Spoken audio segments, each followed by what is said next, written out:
तो आज की हमारी कहानी है बहुत ही प्यारी कहानी जिसका नाम है miracle a letter to the president. तो चलो यार बिना किसी देरी के कहानी शुरू करते हैं। तो इस कहानी की शुरुआत में हम दो सिबलिंग्स को देखते हैं जिनका नाम होता है जुन और क्विंग, जो कि स्कूल में जुन के रिजल्ट लेने के लिए आए होते हैं। और तभी एक लेडी क्विंग से पूछती है आखिर तुमने पढ़ाई क्यों छोड़ दी। तब क्विंग कहती है कि मॉम के जाने के बाद अपने भाई और अपने फादर का ख्याल रखने के लिए। और फिर हम क्विंग को देखते हैं जो कि बहुत ही प्राउडली सभी को बता रही होती है कि मेरे भाई को मैथमेटिक्स सब्जेक्ट में सबसे ज्यादा मार्क्स मिले हैं। और वो अपने भाई की ट्रॉफी सभी के सामने फ्लॉन्ट कर रही थी और वो सच में अपने भाई के लिए बहुत ही ज्यादा खुश थी। फिर जुन और क्विंग दोनों ही टनल के रास्ते को पार कर रहे थे क्योंकि वही एक लौता रास्ता था उनके विलेज तक पहुंचने का, क्योंकि उनके विलेज में कोई भी ऐसा रूट नहीं था जो कि उनके विलेज को सिटी से कनेक्ट कर सके। इसीलिए उनके गांव के लोगों को यही रास्ता अपनाना पड़ता था। और वहीं पर जब ये लोग ट्रेन के ब्रिज पर थे तभी उन्हें अचानक से ट्रेन की सायरन की आवाज सुनाई देती है और वो सभी लोग पैनिक होकर साइड में खड़े हो जाते हैं। और यहाँ से सीन शिफ्ट होता है 6 साल बाद का, जहाँ पर जून एक लेटर में कोरिया के प्रेसिडेंट को अपने गांव की प्रॉब्लम के बारे में बता रहा था कि कैसे एक रेलवे स्टेशन ना होने पर उसके गांव वालों को बहुत ही तकलीफ हो रही है। और इसके बाद हम देखते हैं कि जून और क्विंग एक रेलवे स्टेशन को पार कर रहे थे क्योंकि जून को पढ़ने के लिए शहर के बाहर जाना था और जून हमेशा उस रास्ते को अपनी बहन के साथ ही तय करता था। और जून को अपने विलेज से कॉलेज आने में 2 घंटे लग जाते थे और आज तो जून बहुत ही लेट पहुंचा था, इसलिए वो लास्ट में खड़ा हो जाता है। पर उसे वहाँ पर ऐसा लग रहा था कि वो रूल्स को ब्रेक कर रहा है, इसीलिए वो लाइन में हाइट वाइज खड़ा हो जाता है। और उसे ऐसा करता देख सभी लोग उस पे हंसने लगते हैं, पर जून को इससे कोई भी फर्क नहीं पड़ता क्योंकि उसने तो सिर्फ रूल्स ही फॉलो किए थे। फिर वहीं हमें स्टेशन का सीन दिखाया जाता है जहाँ पर सभी लोग उस स्टेशन को बचाने की बात कर रहे थे क्योंकि अब वो स्टेशन भी बंद होने वाला था। और अगर वो स्टेशन बंद हो जाता है तो उनके विलेज का बाहर की दुनिया से कांटेक्ट पूरी तरीके से बंद हो जाएगा। और वहीं जून को एक लड़की मिलती है जो कि उसकी बहन क्विंग की फ्रेंड होती है और वो वहाँ पर बार बार क्विंग के बारे में बातें करी जा रही थी। अब यहाँ पर हम देखते हैं कि जून कॉलेज लेट पहुँचता है और उसका आज यहाँ पर टेस्ट होता है। और यहाँ पर वो जैसे ही क्वेश्चन पेपर देखता है तो वो फटाफट उन क्वेश्चंस को सॉल्व करने लगता है, लेकिन अपनी OMI शीट पर आंसर ना बढ़ते देख टीचर उसे वियर्ड लुक दे रहे थे। और तभी वहाँ पर सॉन्ग नाम की लड़की आंसर शीट कलेक्ट करने आती है जो कि जून से कहती है कि अपनी OMI शीट पर आंसर टिक करो, लेकिन जून सिर्फ 2 लाइन खींच देता है। अब ये देखकर सॉन्ग जून की सारी वियर्ड बातें अपनी फ्रेंड को बताती है। और यहाँ पर उसकी फ्रेंड कह रही थी कि जून मेरे हिसाब से बहुत ही बड़ा जीनियस है, जिस पर सॉन्ग कहती है कि मुझे तो पागल लगता है। अब यहाँ पर सॉन्ग की फ्रेंड कहती है कि तुम्हें जून पागल क्यों लगता है, और सॉन्ग उससे कहती है अपना हाथ दिखाओ, और उसकी फ्रेंड अपना पाल्म दिखाती है। और फिर वो कहती है अपने नेल्स दिखाओ, और उसकी फ्रेंड अपना हाथ पलट देती है और अपने नेल्स दिखाती है। और यहाँ पर सॉन्ग कहती है कि मैं किसी से भी ये करने को कहती हूँ तो दुनिया के सभी लोग लगभग ऐसा ही करते हैं, पहले हाथ सीधा करके पाल्म दिखाएंगे और इसे पलट कर फिर नेल्स दिखाएंगे। लेकिन तुम्हें पता है कि जून ने क्या किया, उसने भी पहले अपने पाल्म को दिखाया, पर जब मैंने उसे अपने नेल्स दिखाने को कहे तो उसने अपने हाथ को बंद कर दिया। जिस पर सॉन्ग की फ्रेंड उससे कहती है कि ये तो एकदम वियर्ड है, लेकिन ये तो एक जीनियस के साइंस है। लेकिन सॉन्ग को अब भी वो पागल ही लग रहा था। और अब हम यहाँ पर देखते हैं कि जून जब लाइब्रेरी में बुक पढ़ रहा था तभी सॉन्ग भी उसके सामने जाकर बैठ जाती है और वो यहाँ पर उसे ही घूरे जा रही थी, इसलिए जून जाकर अपनी प्लेस बदल लेता है, लेकिन वो वहाँ आकर भी बैठ जाती है। और वो यहाँ पर जून से पूछती है कि तुम मुझे पसंद करते हो ना। पर यहाँ पर जून को कुछ भी समझ नहीं आ रहा था। और फिर वहीं अगले दिन सॉन्ग जून को एक लेटर पोस्ट करते हुए देखती है और उसे लगता है कि जून की जरूर कोई गर्लफ्रेंड है, इसलिए वो जून का बैग चेक करती है जहाँ पर उसे लेटर मिल जाता है जो कि किसी लड़की के लिए नहीं बल्कि उसने देश के प्रेसिडेंट को लिखा था। और फिर हम जून को देखते हैं जहाँ पर उसके प्रोफेसर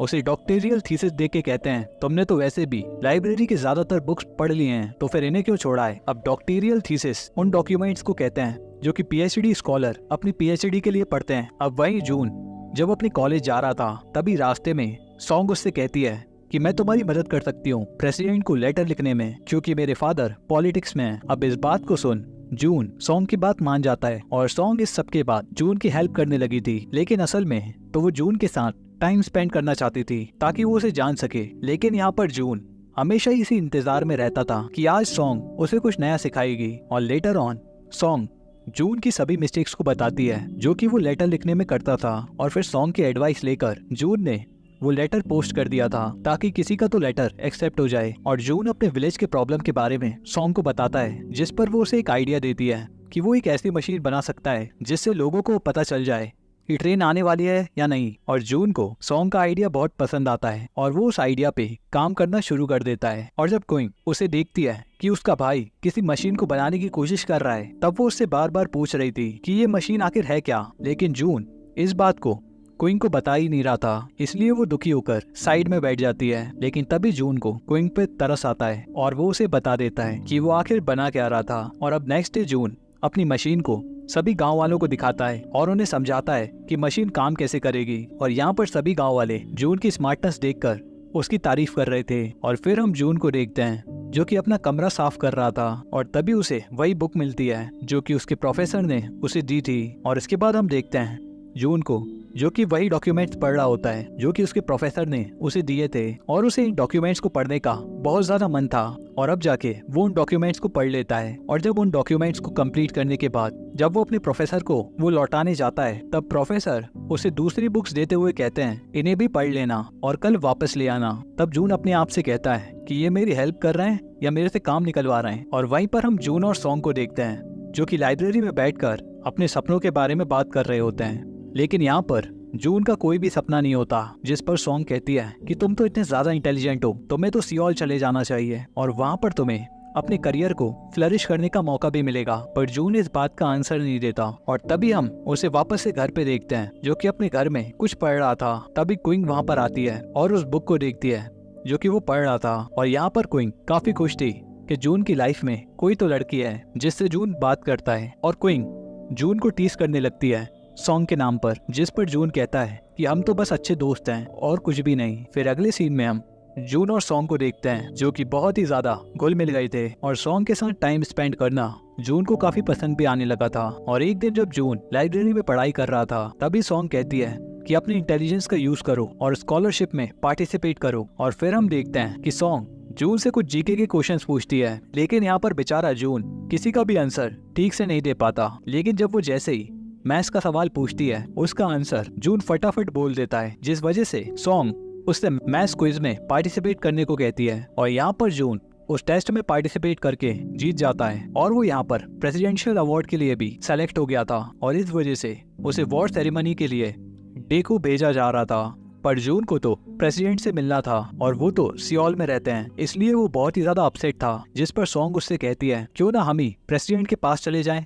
अब जून को उसका आइडिया बहुत ही ज्यादा पसंद आता है और दोनों ही निकल पड़ते हैं प्रेसिडेंट से मिलने के लिए। पर जून को बस में वॉमिटिंग होने लगती है, जिस वजह से उन्हें प्लान ड्रॉप करना पड़ता है। अब यहाँ पर सॉन्ग जून से कहती है कि तुम लेटर ही लिखो और कुछ भी तुम्हारे बस का नहीं है। अब यहाँ पर सॉन्ग काफी बोर हो रही थी, इसलिए जून और सॉन्ग के घर पे मूवी देखने के लिए जाते हैं। अब यहाँ पर जून सॉन्ग के घर पे किसी को भी नहीं देखता, इसलिए वो वापस जाने लगता है, लेकिन सॉन्ग उसे रोक लेती है और वो दोनों मूवी देखने लगते हैं। लेकिन तभी टीवी पर एक किसिंग सीन आता है और ये दोनों ही मूवी देखते समय अनकंफर्टेबल फील करने लगते हैं। और तभी अचानक एक दूसरे की तरफ किस करने के लिए आगे बढ़ते हैं, लेकिन उसी वक्त टीवी खराब हो जाती है और फिर वो दोनों टीवी सही करने लगते हैं। और ठीक उसी वक्त सॉन्ग की मॉम भी घर आ जाती हैं और सॉन्ग जून को अपनी मॉम से इंट्रोड्यूस करवाती है, लेकिन जून एम्बेरस होकर वहाँ से भाग जाता है। अब नेक्स्ट डे जब सॉन्ग क्लास में नहीं आई होती, तो जून को ये देखकर बहुत ही टेंशन हो जाती है और वो सोचता है कहीं सॉन्ग के पापा ने मेरी वजह से जून को पढ़ने से रोका तो नहीं। तभी यहाँ पर कोई जून को बताता है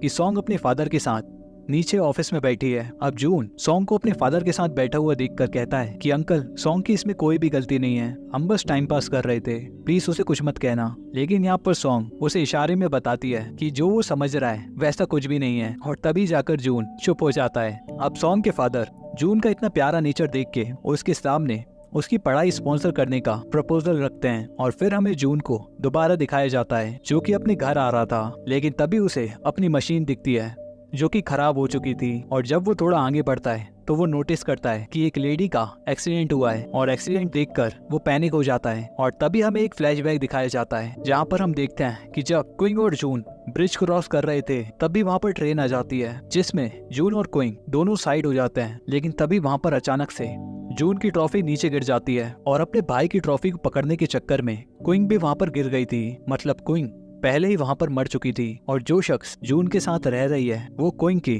सोल थी। और फिर हम देखते हैं कि जब उनके फादर को पता चला कि क्विंग पानी में गिर गई है तो वो पागलों की तरह उसे ढूंढ रहे थे, पर उन्हें सिर्फ जून की ट्रॉफी मिलती है और क्विंग की डेड बॉडी तो उन्हें देखने को भी नहीं मिलती। वहीं जून जो कि घर वापस आता है तो वो उस ट्रॉफी को घर के बाहर फेंक देता है, क्योंकि इसे ही बचाने के चक्कर में उसकी बहन क्विंग की मौत हो गई थी। और फिर थोड़ी देर बाद जब जून घर पर आता है तब ट्रॉफी अपनी ही जगह पर पड़ी हुई थी। तब यहाँ पर जून क्विंग को देखकर रोने लगता है और उससे कहता है कि मेरे पास ही रहना, क्योंकि अब मेरे पास मम्मी भी नहीं है और उसके बाद तुम भी चली जाओगी तो मेरे और मेरे फादर का ध्यान कौन रखेगा। इसलिए क्विंग वहीं पर रुक जाती है और इसलिए अब तक वो जून के साथ ही थी, क्योंकि अगर वो उसके साथ नहीं होगी तो उसका भाई इमोशनली टूट जाएगा। और सिर्फ अपने भाई के लिए क्विंग एक आत्मा बनकर उसके साथ रह रही थी। और फिर हम दोबारा से प्रेजेंट का सीन देखते हैं जहाँ पर सॉन्ग जून को अपने साथ सोल ले जाने को आई थी, पर जून उसके साथ सियोल नहीं जाता क्योंकि उसे अपने गांव में स्टेशन बनाना था।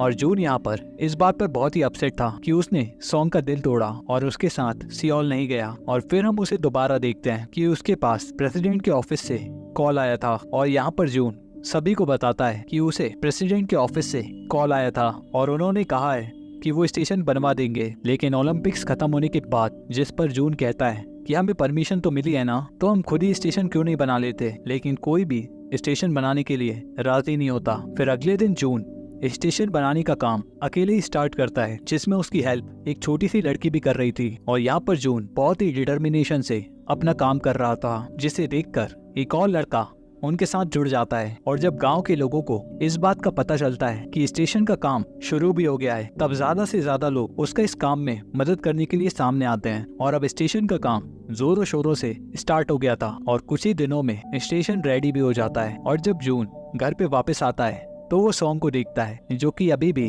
उसका इंतजार कर रही थी। सॉन्ग जून के घर पे आई थी, लेकिन वो बार बार क्विंग की ही बातें पूछ रही थी, लेकिन सॉन्ग को तो क्विंग दिख ही नहीं सकती। और वहीं पर सॉन्ग जून से वापस से कहती है कि इस गांव से बाहर निकलो और अपनी पढ़ाई पर ध्यान दो, लेकिन जून उसकी बात नहीं मान रहा था। अब सॉन्ग अपने घर के लिए लेट हो रही थी, जिस वजह से जून उसे घर छोड़ने के लिए निकल जाता है। अब सॉन्ग जाते जाते जून को अपना नया एड्रेस देती है और जब वो उसे छोड़ने जा रहा था तब बहुत सारे जुगनू चमक रहे थे और ये नजारा बहुत ही खूबसूरत था। और वहीं हम देखते हैं कि अगले दिन जून के प्रोफेसर जून को बता रहे थे कि कोरिया का सबसे बड़ा मैथमेटिक्स साइंस कंपटीशन होने वाला है, जिसमें सभी स्टूडेंट्स पार्टिसिपेट कर सकते हैं और जो भी इस कंपटीशन को पास करेगा उसे बाहर जाने का मौका मिलेगा। फिर अगले सीन में हम जून और गांव के लोगों को देखते हैं जो कि स्टेशन पर ट्रेन की राह देख रहे थे, पर जून के पापा ट्रेन वहां पर नहीं रोकते क्योंकि उन्हें ऊपर से ऑर्डर नहीं मिले थे। और ये देखकर जून बहुत ही ज्यादा उदास हो गया था कि उसकी पूरी मेहनत वेस्ट हो गई। और वहीं पर हम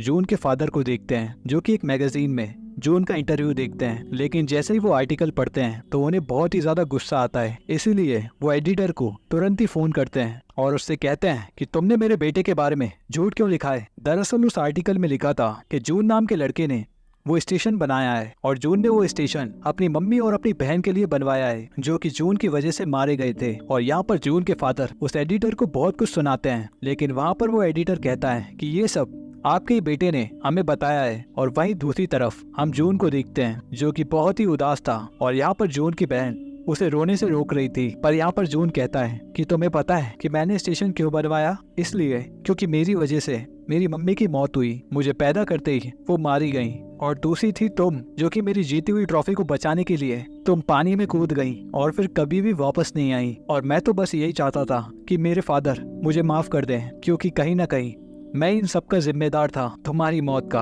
हमारी मॉम की मौत का। जिस पर क्वीन कहती है कि तुम हर बात पर अपने आप को ब्लेम मत करो, क्या तुम डरपोक हो? हर मुसीबत से डर कर तुम रोने लगते हो। पर जून को क्वीन की एक भी बात समझ नहीं आ रही थी, क्योंकि वो ऑलरेडी बहुत ही ज्यादा दुखी था। और वहीं पर हम जून के फादर को देखते हैं जो कि जून के लिए बहुत ही ज्यादा उदास थे। और यहाँ पर जून के प्रोफेसर उसे वही एग्जाम के बारे में बताते हैं जिससे जून को नासा में एडमिशन मिल सकता है और कोरिया का टॉप स्टूडेंट बनने का मौका भी। और हम देखते हैं कि अगले दिन जून के फादर उस स्टेशन पर गाड़ी को रोक देते हैं, इवन जबकि इस वजह से उनकी नौकरी भी खतरे में पड़ सकती है। और यहाँ पर जून के फादर उसे सियोल जाकर एग्जाम देने को कहते हैं और उनकी बात सुनकर जून फटाफट सियोल के लिए निकल जाता है। और यहाँ पर जून के फादर उसे एग्जाम हॉल तक छोड़ने आए थे, पर जून बहुत ही लेट पहुंचा था, जिस वजह से उसे एंट्री नहीं मिल रही थी। लेकिन यहाँ पर जून के डैड अपने बेटे के लिए उस सिक्योरिटी गार्ड से लड़ जाते हैं और जून एग्जाम हॉल में चला जाता है। और कुछ महीने ऐसे ही बीत जाते हैं और जून का रिजल्ट घर पे आता है और जून उस रिजल्ट को देखकर एकदम चुप बैठा था और वहीं पर रो रहा था। और उसे देखकर जून के फादर को लगता है कि वो जरूर फेल हो गया होगा। लेकिन यहाँ पर जून खुशी के आंसुओं से रो रहा था क्योंकि जून एक बहुत ही अच्छी रैंक से पास हुआ था। और ये जानकर जून के फादर बहुत ही खुश थे। जिसके बाद वो जून से कहते हैं कि मुझे अपनी लाइफ में 2 ही बातों का रिग्रेट है। पहला, जब तुम्हारी मॉम तुम्हें बर्थ देने वाली थी तब मैं वहाँ पर नहीं था, और जब तुम्हें 4th स्टैंडर्ड में प्राइज मिला था तब भी मैं तुम्हारे साथ नहीं था, और उसी दिन तुम्हारी सिस्टर की डेथ भी हुई थी। और फिर हमें एक फ्लैशबैक का सीन दिखाया जाता है कि जून के फादर ने उस दिन ट्रेन चलाई थी जिस दिन क्वीन की डेथ हुई थी। और जब उन्हें अपनी बेटी की मौत का पता चला तो वो एकदम सदमे में चले गए थे। और यहाँ पर जून के डैड उसे ये सब इसलिए बता रहे थे क्योंकि जून हमेशा अपने आप को ही अपनी मॉम और अपनी बहन की डेथ का कारण मानता था। लेकिन कहीं ना कहीं जून के डैड भी अपने परिवार को समय नहीं दे पाते थे और इसी वजह से वो कभी भी जून से नजरें नहीं मिला पाते थे। अब ये बात जून को समझ आ जाती है और वो अपने फादर से कहता है कि प्लीज अपने आप से नफरत मत करना जैसे कि मैंने किया। जिसके बाद वो कहता है कि फादर थैंक यू कि आपने उस दिन सुसाइड नहीं किया।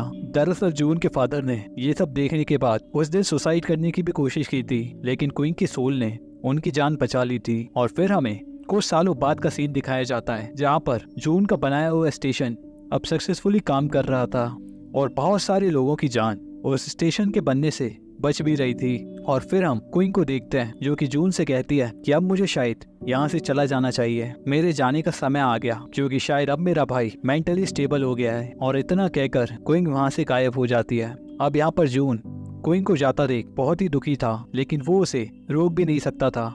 फिर अब अगले सीन में हम जून को देखते हैं जो कि सॉन्ग को एयरपोर्ट लेने गया था, लेकिन वहाँ पर सॉन्ग उसका स्वागत उसे मार पीट कर करती है क्योंकि जून ने उससे काफी दिनों से बात नहीं की थी। और यहाँ पर सॉन्ग उससे कहती है कि मैं तुमसे शादी सिर्फ एक कीमत पर करूंगी अगर तुम किसी और लड़की की तरफ पलट कर भी नहीं देखोगे और कभी बीमार नहीं पड़ोगे। लेकिन जून बिना कुछ सुने सॉन्ग को किस कर लेता है और यहाँ पर ये मूवी खत्म हो जाती है। अब ये कहानी बहुत ही ज्यादा प्यारी थी जहाँ पर हम देखते हैं कि इस कहानी का असली राज तो लास्ट पे खुलता है, जहाँ पर जून अपनी सारी जिंदगी अपने आप को अपनी मॉम और अपनी बहन का और उसने यही समझता मिटाने के लिए ये स्टेशन बनवाया था। और देखा जाए तो था तो वो सिर्फ एक स्टेशन ही, लेकिन उस स्टेशन की वजह से काफी लोगों का जीवन बदल गया और बहुतों की जिंदगी बच भी गई। और यहाँ पर जून ने एक बहुत ही बड़ा काम करके दिखाया जहाँ पर वो अपने करीबियों को खोकर खुद को बर्बाद नहीं करता, बल्कि उल्टा दूसरे लोगों की जिंदगी में उनके काम आता है। और इस दृढ़ निश्चय के साथ कि जो उसकी मम्मी और बहन के साथ हुआ वो चीज